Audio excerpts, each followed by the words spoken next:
Welcome to the Heart of Truth, a podcast for seekers, visionaries, and conscious heart and soul-led leaders navigating this global shift in consciousness. Hosted by Amanda Erin Kelly, author and founder of Illumina Wisdom School of Mastery, this podcast explores the full spectrum of our potential and the hidden mysteries of our world, both inner and outer. Let's dive in deep to the nature of reality and rise up ever higher into the light of truth as we navigate the hero's journey home to the heart of truth.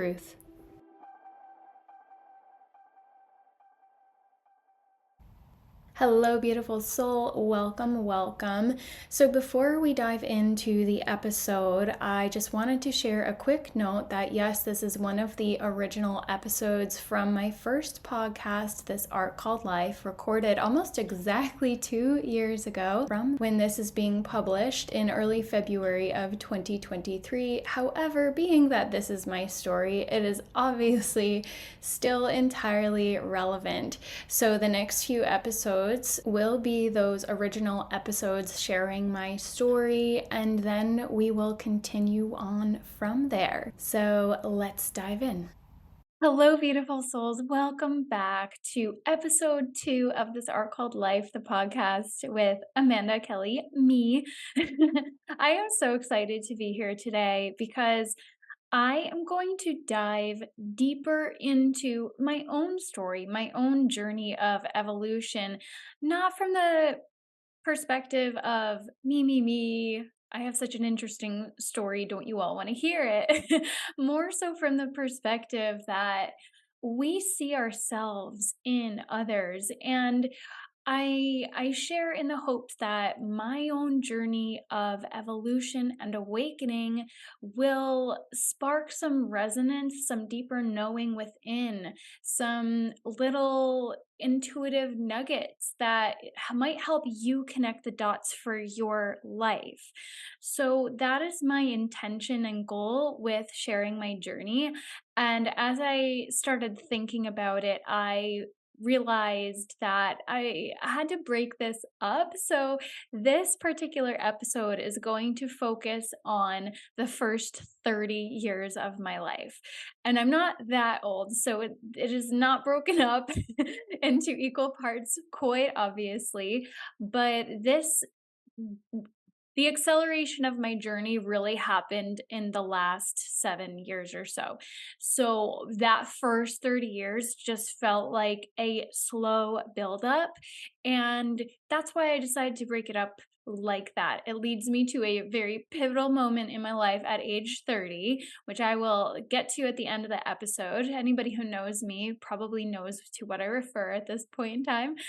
So we'll dive in and start from the beginning. So, who is Amanda Erin Kelly, and how did she get to where she is today with her beliefs, with her perspectives, with her understanding of the world? Here I am, ready to share. And I just want to add in a little tidbit. If you hear a little knocking on a window, that is the resident cardinal. Oh, there she is. Or he, as the case may be. Very, very playful today. Cardinals actually remind me of my grandparents, particularly my grandmother. So I like to think that they are very present with me, guiding me when I sit down to share important messages or do anything pivotal for myself or my business, and just knowing that they're watching over.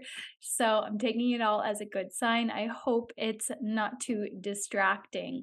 Anybody watching this on video will see the little cardinal right there in the window. So here we go. I was actually born in Manhattan, a claim that not that many New Yorkers can actually claim. But when I was about a year and a half, I moved out. So I didn't grow up in the city proper. I grew up in the suburbs. But I was born in a maternity center, which is already a little outside the norm, I suppose you could say. Didn't really think much of it growing up. But in hindsight, looking back, I'm like, yeah, there are no accidents. And my mother made that decision. I think, it had an impact, because the more I learn about the birthing process, the more I can see how a lot of our modern methods are not in the highest service of either the mother or the infant, the newborn. As they come into the world, are they coming into fluorescent lights in a very traumatic way, a very sterile environment, cutting the cord immediately? That's quite a traumatic way to come into the world. Honestly, I don't know all the details. All I know is that my mother was in labor for about 24 hours. So I was, I guess, resisting coming in from the get-go. And I was born at 1:26 in the morning. So I am a little bit of a night owl to this day. Some of my most creative sparks have come in the evening. I find that my focus going back into high school, writing my papers, tended to come more in the evening time. So, that's a whole other layer that I'm not going to get into today, but it's just something that I've noticed and paid attention to, because I'll be typing away at 10 p.m. when most people are like get off the computer sometimes, and I'm like, yeah, that's not always my preferred MO either, but when the inspiration strikes, I'm not going to squash it down either. So yeah, I look on that and I'm like, okay, well, that kind of makes sense.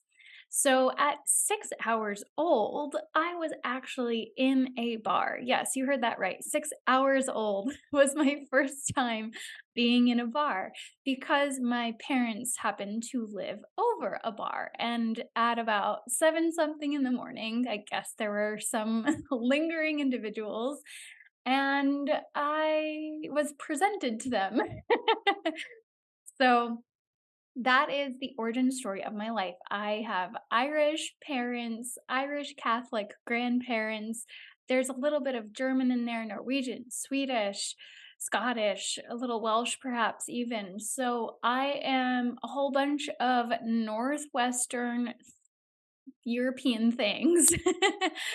The Celts, the Scandinavians, the Anglo-Saxons, the Germanic tribes, I suppose I could count all as my ancestors.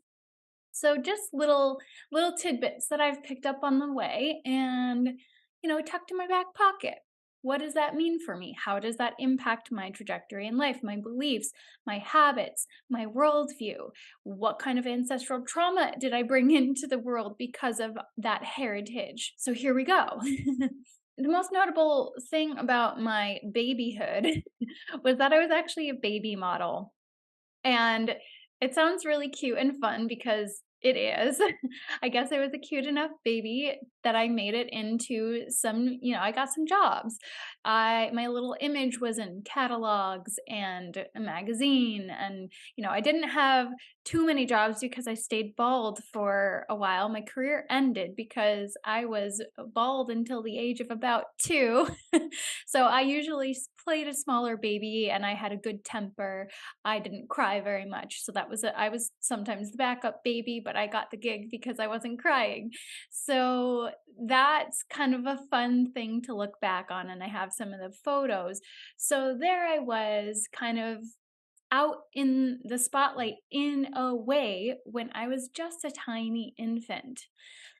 But fast forward, we moved out to the suburbs. That was also something that kind of ended the career. When I was about, I don't know, a year and a half, a little older than that. And at some point in the settling in process, I made my very first interior design choice. Mommy, that one, when we went carpet shopping for my bedroom. It was, I don't know, probably 2 at best. And it was a little pink carpet with green and white, very girly, very princessy. And that was my childhood, surrounded by pink, surrounded by girly things. I was a total girly girl, dressing up like a princess, playing house. I loved all of that. I loved making my Valentines, and Overall, though, I was a very shy, quiet, introverted little child. So, very sensitive. And as I went through grade school, very, very studious. I channeled that into academics, into studying. I was also the oldest of two girls. My parents referred to us as twins 3 years apart because we both had red hair. We looked a lot alike. The genes were strong, whichever ones were most prominent. And that was also, that sister relationship was a really key part of my childhood as well, of course. So I love my sister dearly. And I had bright red hair going back into that Irish ancestry, bright red hair from the get-go. In fact, when I was in nursery school, I wound up painting my own hair orange because it seemed like a match, right? It was a little self-reflective on my part to realize my hair was basically orange. And fast forward many years, I was volunteering in India and I was volunteering with young children and they were like, "Your hair isn't red, it's orange." I was like, you know what? You're not wrong. Red hair often has more of an orange tint to it, and mine certainly did. It was a strawberry blonde kind of orange.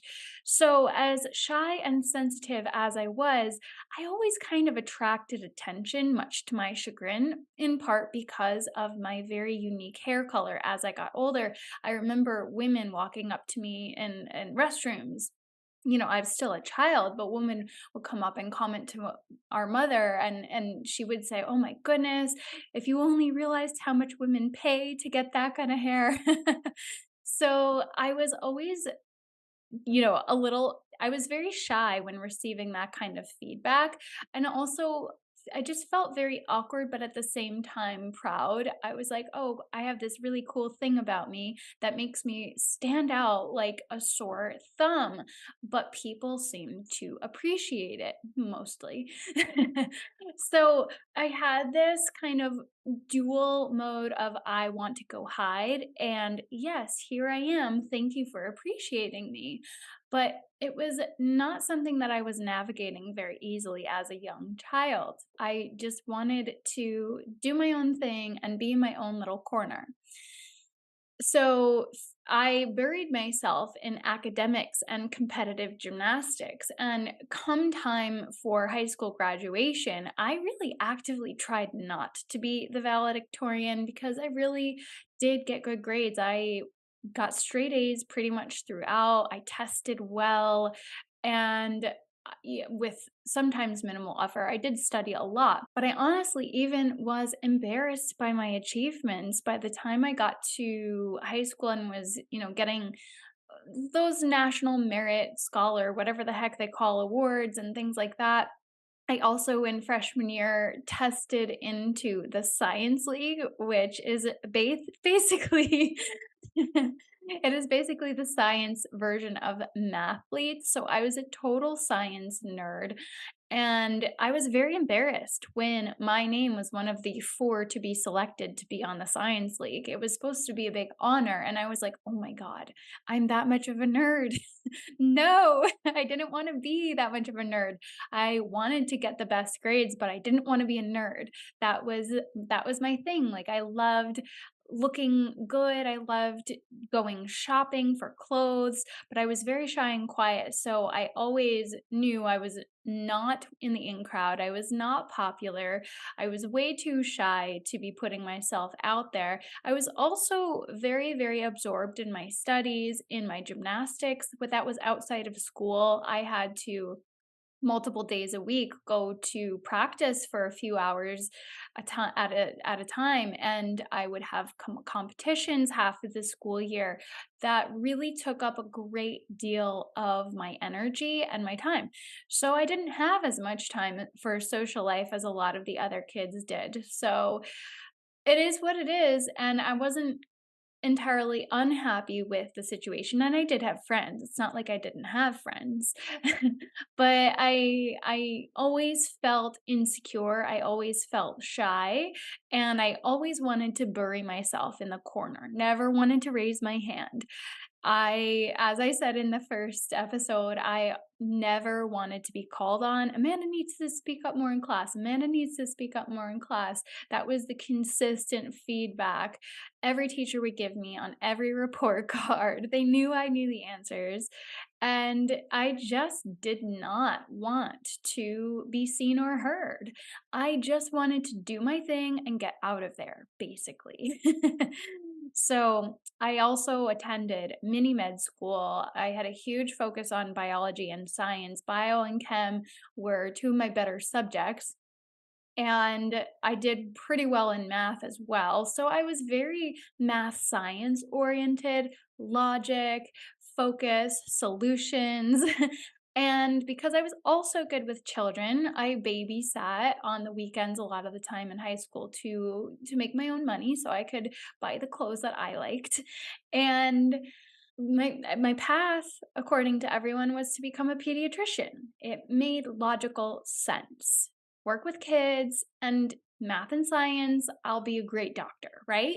So that was my guiding focal point as I went through high school, trying to get the good grades to get into a good college so I could get into a good med school so I could become a pediatrician. That was my life path according to my parents. And then I internalized that. I was like, okay, that makes sense. Easy, done. And of course, as a doctor, you don't have to be super visible or out there. You can do your thing, do your job well, interact with patients, and that was fine. That was it. For a little further perspective, I was so shy about getting up and reporting anything and allowing myself to be heard. In 8th grade, I just remember I had this project that I dreaded. I dreaded it so deeply because it was an oral report that we had to give on ancient civilization, something or other. It was actually my favorite history, learning about ancient civilizations, something that I will tie into later. But I was so abjectly terrified of getting up in front of the class that I'm sure my face was bright red the entire time. Honestly, don't remember, but I'm sure my cheeks were flaming red. And I practiced that speech with my little index cards written out over and over and over and over again until I had it basically memorized. And I just went up there and nonstop rattled it out. And then I sat down. Little did I know, I talked for far longer with great more detail than most of the other kids by a long shot. And the grade that I received on that, A plus plus. Not a real grade. But my history teacher was so impressed with all of the preparation I had done that it really paid off.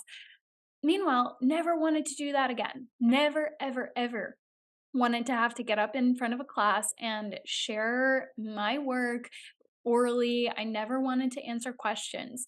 So that was me as a student in a nutshell. Of course, everybody loved to be paired with me in projects because they knew I would deliver and I would take on whatever slack they gave because I wasn't willing to get less than an A. Yeah, everybody loved to be paired up with me in the group projects because I would take on the burden of making sure it all got done and that it got done well. So, yeah, it wasn't across the board that everybody let me do all the work, but yeah, that happened more often than not. There we go.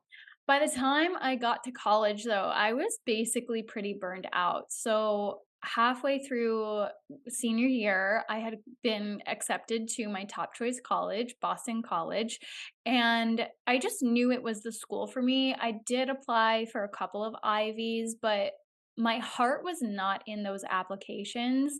And I honestly did not actually want to get in. I had to apply to Harvard because my papa went there, and it gave him a great deal of satisfaction and pleasure to know that one of his grandchildren was considering it at the very least. But I have to be super honest, like I did not try nearly as hard as I could on that application. I don't know that I sent in the extra bonus things. I did the Common App and then if I did, it was like half-assed a little bit. And Yeah, so I really was not quite the overachiever that other students were. I did plenty to get into a good school. I was accepted into the honors program at Boston College. But what I wanted after an entire childhood and high school career of being so focused on studies is that I wanted a more full experience.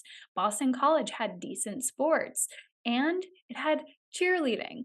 I did not think about this when I first applied, but after I was accepted, I realized, okay, they don't have a gymnastics program. What am I going to do? And I had already quit gymnastics at the age of 15. At the ripe old age of 15 and a half, my career ended. And I dabbled with cheerleading at my high school, and it was not we weren't good. We weren't good. You know, it was fun. It was absolutely fun, but I did field hockey in the fall, cheerleading in the winter for basketball, and then I dabbled with track. Wasn't so great. Well, I found out that they were having tryouts one of the weekends that was kind of this open house for incoming freshmen, and I had a girl in my grade who was going up, and I was like, "Oh my god, I need to go up and try out." I already knew I was gonna be going there, and so it was just going up for fun to do my thing and to see my grandparents who lived just outside of Boston, about 20 minutes, 10 minutes away from campus, something like that. And I went, I did my tumbling, I stomped on a girl's head when they accidentally, of course, when they put me up in the air to test me out as a flyer because I was small, 5'2" on a good day to be precise. But because of my tumbling skills, they were like, "You're on the team." So already there I was, just diving headfirst into college life, and I was so excited for this new chapter. And as I said, by the time I got to college, I was burned out. So there I was, biology pre-med. I had to repeat biology for like what felt like the fourth or fifth time. So I was actually very bored. So I barely showed up to class. Realized how much I hated chemistry, dreaded chem lab, and I was just going through the core classes. So I became so focused on both cheerleading and partying. That was my focus in college. So, really, my intuition led me there on a couple levels. But what I really needed at that time in my life was to find myself. I did something entirely out of the ordinary for me, and I decided not to pursue pre-med. I decided not to major in biology anymore. And that kind of left me at a little bit of a crossroads like, okay, what next? What am I here to do? But the idea of psychology I found to be very, very intriguing. And then I was like, okay, well, therapists are like doctors, but for the mind instead of the body. So that felt very aligned. And as I got deeper into psychology, I became more and more fascinated. I wanted to learn more and more about the brain, about our development. And by the time I got to senior year, my two favorite classes that I took in psychology were the psychology of trauma and social and emotional development. But by the time I got to my senior year, I also realized, this is so when I decided I didn't want to be a doctor, I was like, it feels too sterile. I didn't think that much about that thought at the time, but that was the reasoning that came through most strongly. It feels too sterile. Okay. And then it got to time to consider, okay, am I going to apply for psychology programs? I realized, okay, that's another 7 years of school. Didn't want to do med school for a reason. Kind of faced with a similar situation. And I had this thought, well, I don't want to go to school for another 7 years to work with depressed people my whole life. Maybe not a very generous thought, but something that just resonated very deeply for me. And little did I know at that time that my intuition was picking up on something much deeper, that this path wasn't for me. Those paths weren't for me. To be within the system, that was not the path for me. Took me a lot longer to figure that out fully, but those little seeds were being planted. Not for me, not for me. Didn't feel right. I had also studied abroad. I was a biology major with a psychology major. I switched from biology to psychology, and then I minored in French, and I wound up nearly having a minor in art history quite by accident because I studied abroad my junior year. I went to Paris to study, and the way the French system is I could not study both psychology and art history. I was like, oh, of course, natural fit. I will fulfill my arts requirement while I'm studying in Paris. What better place? But because I had enrolled to take classes in art history, I was precluded from taking psychology classes. So I wound up taking not one, but three art history classes. And then by the time I got back to, for senior year, I wound up electing another art history class, and it wound up being my hardest class of the second semester, funny enough. But it's just kind of funny because there I was entering into college, biology, math, all that kind of focus, biology pre-med, and I wound up shifting gears in a very unexpected, unanticipated way, not even self-directed. It just kind of evolved and flowed that way. There I was focusing on psychology and art history, and my time in Paris just really opened up my mind to the broader world.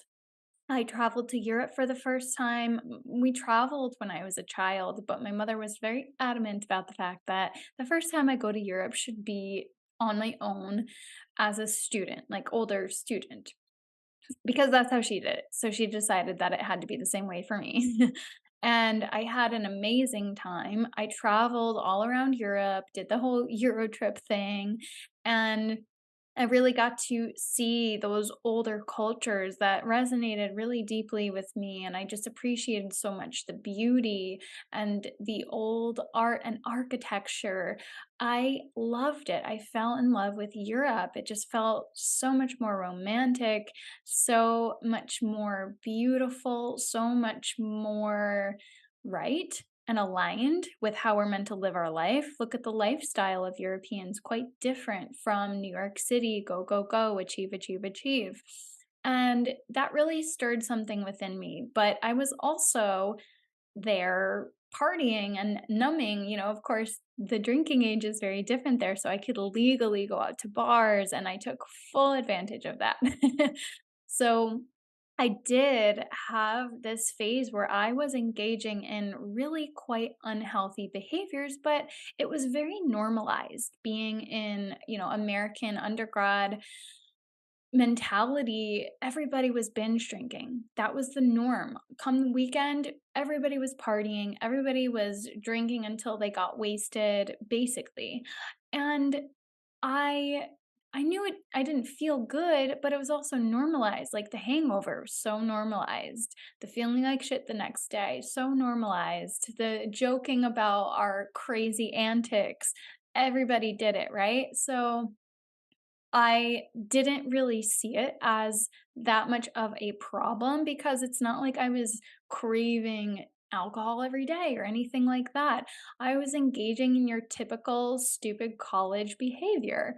So there was that layer that I was kind of sucked into, unconsciously sucked into that pattern, that way of life, that way of living that was really not by a long shot for my highest good.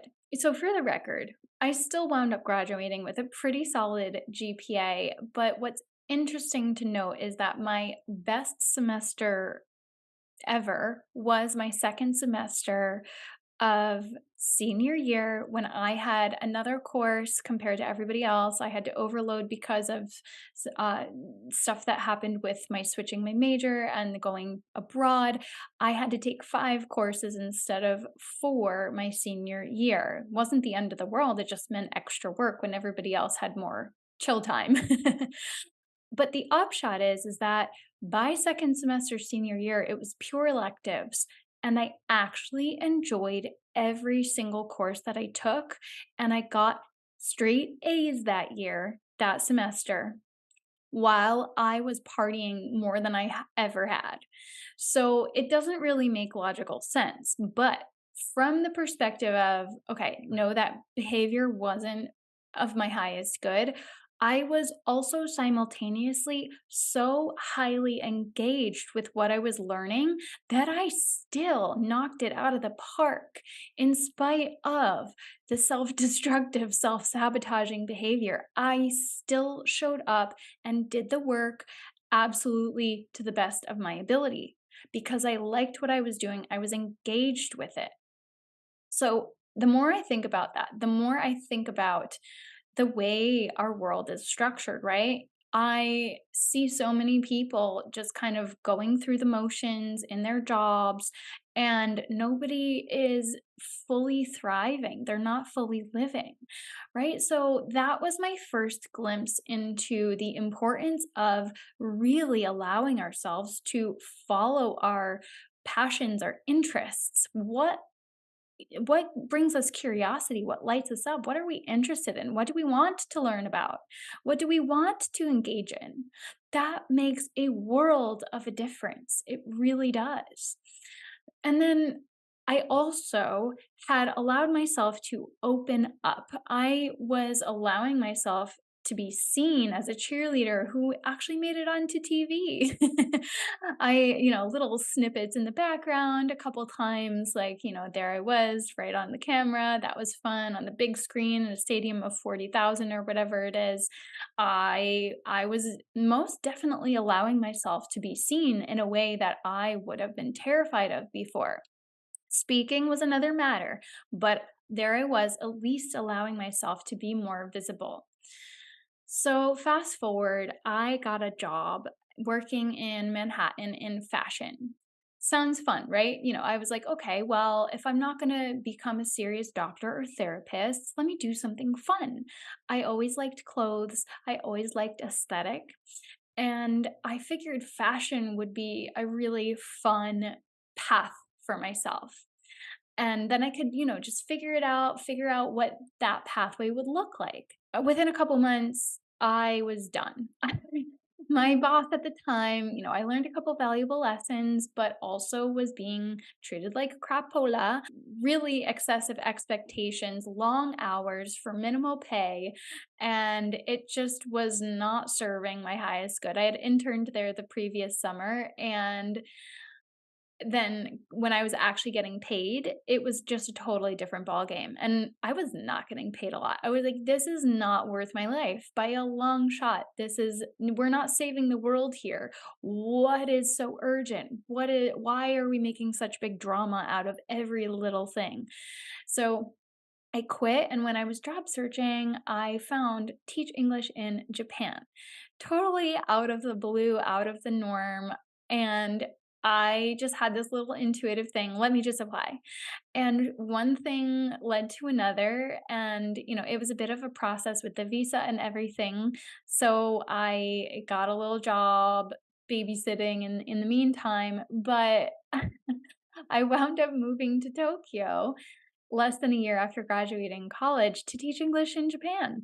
And it was probably one of the better decisions of my life because, again, there I was taking myself outside of my comfort zone in a very big way. Number one. Number two, I was exposing myself and immersing myself in a completely foreign culture. Anytime we take ourselves out of our comfort zone, it really forces us to grow. And when I was there, I met a bunch of amazing people. They hired Westerners because they wanted native speakers. They did not actually want us speaking in Japanese, even if we did know it. So arriving there with two words, arigato and konnichiwa, that was plenty for them. I tried learning. It was very difficult. There's three different character systems. So it's not the easiest language to learn. But I met who would become my boyfriend for a number of years, and he was British. So I had a lot of expansive and growth experiences when I decided to move to Japan. And there I was, like, getting a regular paycheck, doing a regular job, but having this really interesting and unique experience of living in a totally foreign country across the world. But it was also very westernized, and everybody was so polite. Everything was so clean. I love that about Japan is everything is just so clean, so tidy, so efficient.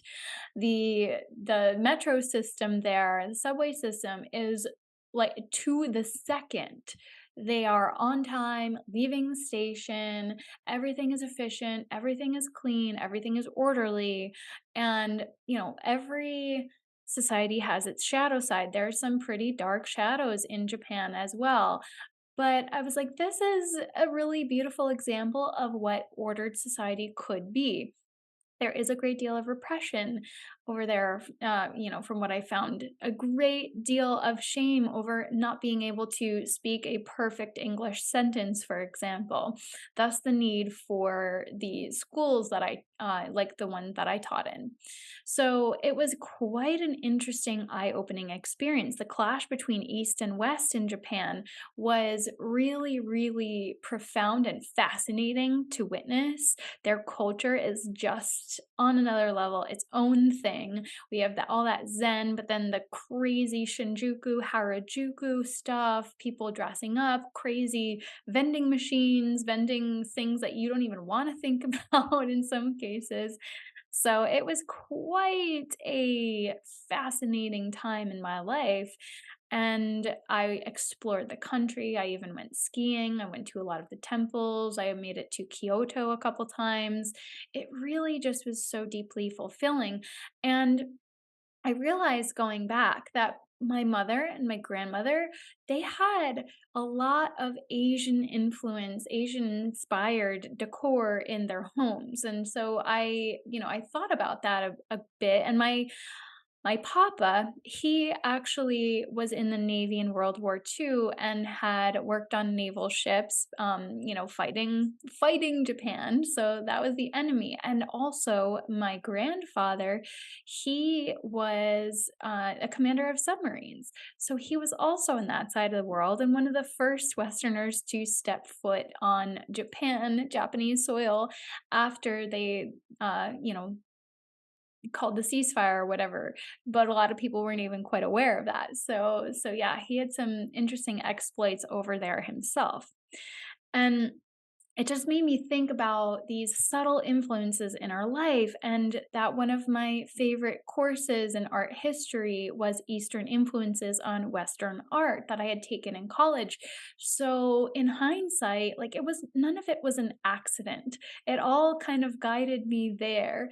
And while I was there, my ex-boyfriend, he was like, do you want to travel with me after this contract? I don't want to resign. I don't want to stay here any longer. We had done just over a year. We arrived at the exact same time. And we decided once we fulfilled our contract, we would travel. So we went to China, Nepal, and India. And in India, he had decided that he wanted to teach English more, but in a different country. So he got a different certification. And at that point, he was like, okay, well, I'm doing this. Maybe you can find something for yourself to do, like volunteer or whatever. And we were also kind of trying to figure out logistically, like he was British, I was American, what was the future of our relationship. So I found a yoga teacher training in India across the country outside of Mumbai and Nasik. So that was a big a stretch for me because I got on a train and I went across the country by myself. I honestly, there were times in hindsight that I'm like, I probably should have thought more deeply about it, but it's almost probably better that I didn't overthink it.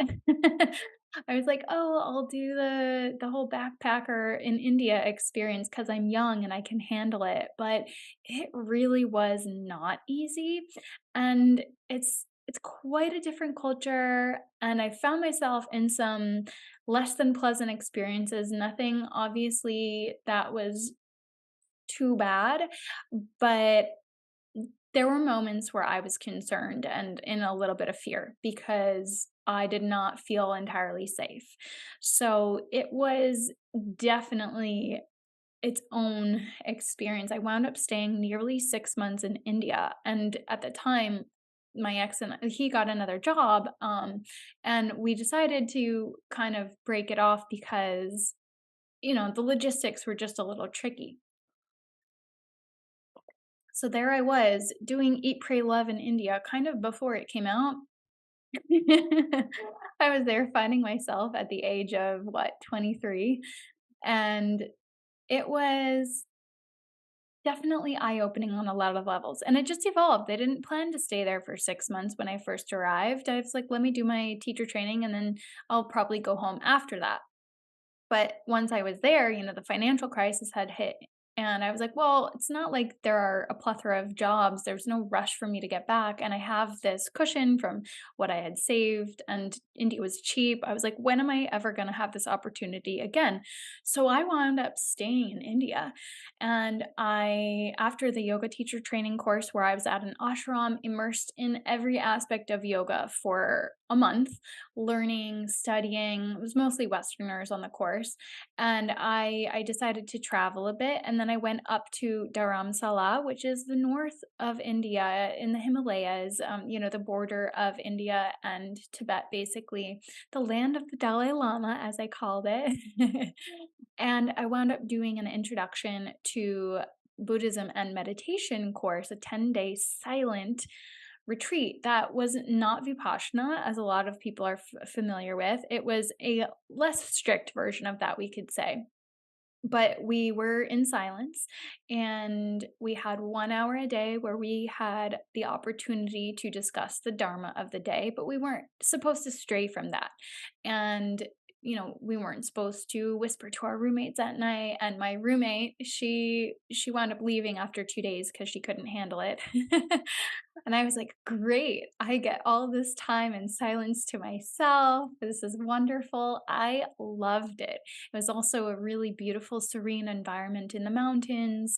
And it was just one of the most beautiful experiences I had at that point in my life. And then, one thing leads to another. I decided to stay up there for a little while longer. I was looking in my little Lonely Planet guidebook. I saw something about this volunteer organization in the south of India. I was trying to figure out what to do next. And I was like, oh, yeah, volunteering and teaching English. I could totally do that.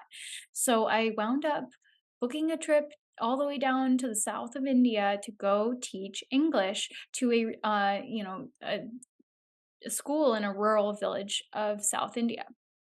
And that was absolutely eye opening. And while I was volunteering there was another woman volunteering, an Indian woman, and she was the first in her family to get a master's degree. But she told me that she was experiencing a great deal of pressure from her family to get married. Meanwhile, her own cousin had been, oh, this is a little dark. Her cousin had been lit on fire by her husband because women were property of their husbands in that culture. And there was just this moment of absolute stark reality of the fact that people in other parts of the world still experience this. Women still face so much oppression, so much repression, so much just straight up violence just for being a woman, and so much disrespect. And that just left a very profound mark. That was probably the most profound moment of my time in India, that it just stayed with me. So fast forward, my ex then invited me to come to. I also had an unexpected stint in Sri Lanka, and that was just a beautiful country. A lot of synchronistic moments there, I guess you could say. And I did another 2 ashram stops on my way out of India. I did another Zen Buddhism course, and I went to Amma's ashram, the Hugging Saint in Kerala. And then I made my way over to Egypt, which was an entirely unexpected situation. But my ex's aunt was living in Cairo and she worked for the British something or other. So we stayed on this beautiful island in the middle of the Nile, and we went to the pyramids, and we went to the Sinai Peninsula, climbed Mount Carmel at night to watch the sunrise, had some really, really beautiful experiences. And in hindsight, I can now look back and see that things were being activated, seeds were being planted when I was traveling to these places at the time that I did. So I wound up back in New York, and I, the people say that when you go abroad, it takes a bit to reacclimatize if you go abroad for an extended time. And that was absolutely the case for me. I couldn't really quite get my grounding when I got back. I felt like a fish out of water, to put it mildly. I decided to do another yoga teacher training in New York to kind of acclimatize myself to Western yoga teaching styles. And I had learned hatha. I really preferred a flow style anyway. So vinyasa, that's the style that I did. And it just kind of wasn't clicking for me. I still carried a great deal of anxiety over getting up in front of class and teaching. So that was something that I was grappling with. And returning to the epicenter of materialism, the concrete jungle of Manhattan, after having witnessed some of the most destitute and impoverished in India, it was a very, very shocking contrast for me. And, perhaps that's also why Tokyo didn't feel all that foreign to me, because even New York City felt foreign in its own way. They were both big, huge cities. But yeah, it's something that I could never quite get my grounding in New York, even though I was born there. So I I was fumbling my way through life back in New York, but the idea to apply to grad school came to mind. And I found a specific program, very, very specific, social and cultural psychology, a master's degree at a school in London. That's where my ex was. So it felt really right. And then, sure enough, we were in touch. He said he was coming to visit, and he asked if, I was open to seeing if this could be a thing ongoing and getting back together, even though we were doing distance. And I was like, well, the honest truth is, I already found a grad program in London and I've always wanted to live there. So let's see. Let's give this a shot. And at the time, didn't really think so much about it, but I literally put all my eggs in one basket and I applied to one program at one grad school. So talk about putting all your eggs in one basket. It wasn't just grad school online. It was my relationship. It was my entire life. It was where I was going to be living in the world. But my intuition guided me in the right direction. I was accepted. And next thing I knew, I was preparing myself to go to London. So I studied social and cultural psychology there, and my elective courses were consumer psychology, evolutionary social psychology, uh, rational, or what is it called? Behavioral decision making, something like that. And my thesis paper was on financial decision making in context. I pulled in some intertemporal discounting, set up a whole, study where I put them in different, contexts. And basically, my advisor told me, he was like, "You have a PhD project on your hand. You realize that?" I was like, "Yeah, but I really want to do this." And he knew I was going to be stubborn about it. So I did. And I did get a distinction on that one. And my other favorite paper that I wrote was, well, my actual favorite paper was evolutionary social psychology, the evolution of humanity from the cell to society, something along those lines. That was the title. And I absolutely loved writing that paper. And some of the books that stick out in my mind to this day that really had an impact in the way I saw us in the world and how we develop, perspective taking was a huge focus of that degree. I was looking at identity economics, the paradox of choice, the Darwin economy. So not just how we interact with people, but it's how culture and society really influences us, and not just, our identity, but how we behave economically, so on and so forth. So all of that learning really has shaped my perception of the world and my perspective of our place in it as well. So that was back in 2012, 2011 to 2012, the year of the London Olympics. And according to Mayan prophecies, not that I was thinking about this at the time, but the end of times, right? So it was, I don't think, accidental that I wound up doing my grad degree there at that time. I had this moment that I was sitting in the library writing my papers, and a very, very clear message came through that now I understand. I will share more about that in another, because this is a whole subject. I'll share more about that in another episode. But it was, looking back, a key pivotal moment in my own awakening journey back in 2012. Definitely not an accident. And again, it's putting these pieces together in hindsight that I can see my path clearly. At the time, I didn't really see it. I didn't understand it. I didn't know what was guiding me forward or that I even was being guided forward. But I was consistently, with those big decisions in my life, tuning into my intuition and allowing it to lead. But that then I've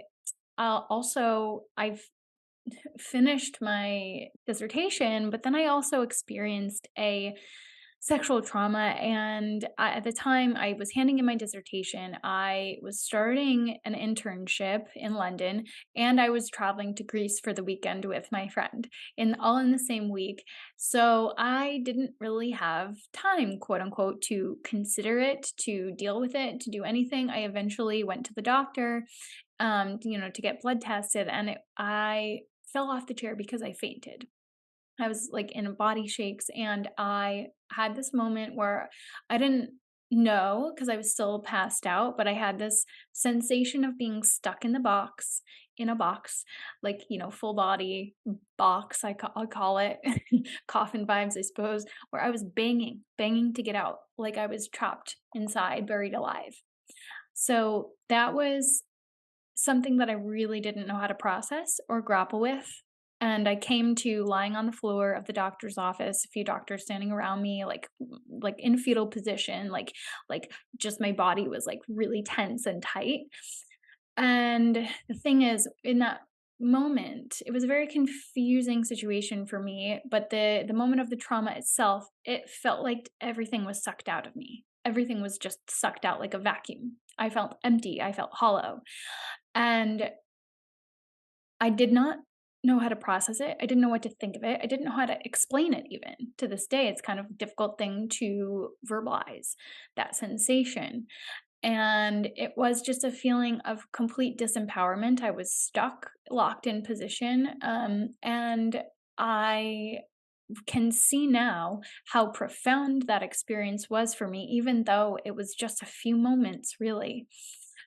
But knowing that trauma gets stuck in the body, and knowing that there are so many deeper layers to all of it, I can really see how that impacted my life and things that would happen illness wise going forward. So I stuck out with my internship at Transparency International. So I was learning deeply about corruption in the government and in business, particularly the defense industry. So that was quite an interesting thing that came into my field. And January 2013, I tried to stay in London, but of course they got rid of the post-study visa, and I just trust that everything happens the way it's meant to. So I had to move back to New York City very reluctantly. But I remember walking out of a cafe at one point, and as soon as I got onto the street, I just had this profound sensation wash over me that it felt like the beginning of the novel Atlas Shrugged. And if you're not familiar with that, I may do a whole episode about that as well, but it's a novel about a dystopian future where the government takes over. And I don't know what it was that sparked that feeling, that sensation, but that is very deeply what I felt, and I can bring myself back into that moment right now.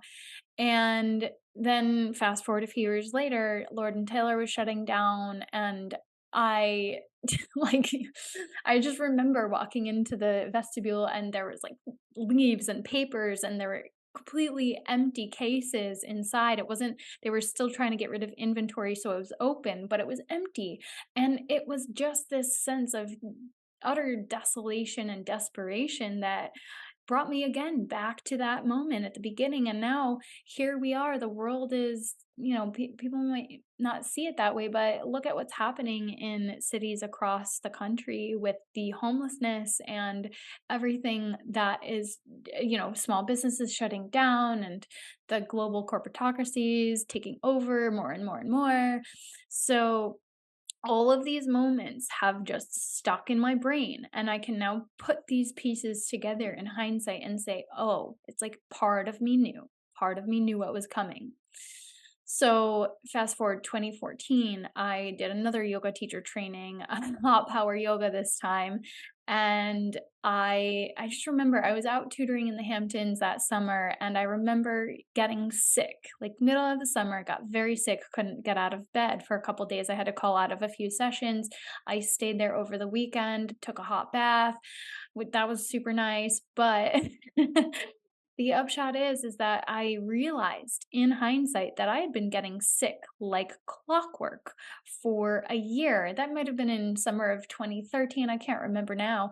Yeah, I believe it was summer 2013. But I realized I had been getting sick like clockwork. And then I, shifted companies. I was an academic coach at that time, putting into practice a lot of the psychology, and I became director of the performance program at my new company, where they put a big emphasis on test anxiety, because a lot of our students were coming to us not because they didn't know the answers, but because they were blanking out at test time. The anxiety was overwhelming them.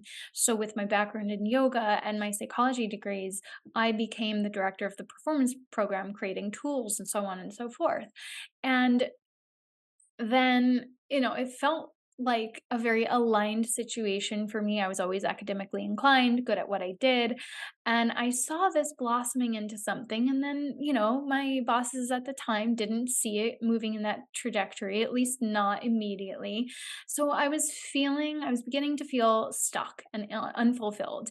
Life in Manhattan was difficult. I was also doing the reverse commute. I had my amazing little Mini Cooper mermaid car, teal green Mini Cooper with white racing stripes and a moonroof and a white mirrors and everything. I loved her, Luna. And so I had aspects of my life that felt very aligned, but there was also huge parts of my life that I was not feeling good. I was not feeling fulfilled. But life goes on. I kept trying to fit myself into the mold of New York City, and I just kept pushing forward. And oh, of course, my ex and I broke up in London when I was halfway through. I forgot to mention that kind of key aspect. Halfway through my grad degree, we broke up. New Year's in Paris, of all places, all times and places. So the second half of my degree, I was really focused on me and moving forward and just like pushing through my own personal stuff. And I was really experiencing a lot of disappointment in my romantic life as well. I couldn't quite figure out, what was not aligning, why I couldn't attract somebody great. But in hindsight, I'm like, oh, there was so much trauma there that I hadn't processed. Of course. Of course. And I always thought I was processing it. I always thought I had dealt with it, but there was so much deeper that I had to go. Travel was also my happy place, but it was like, my form of escape at a certain point in time.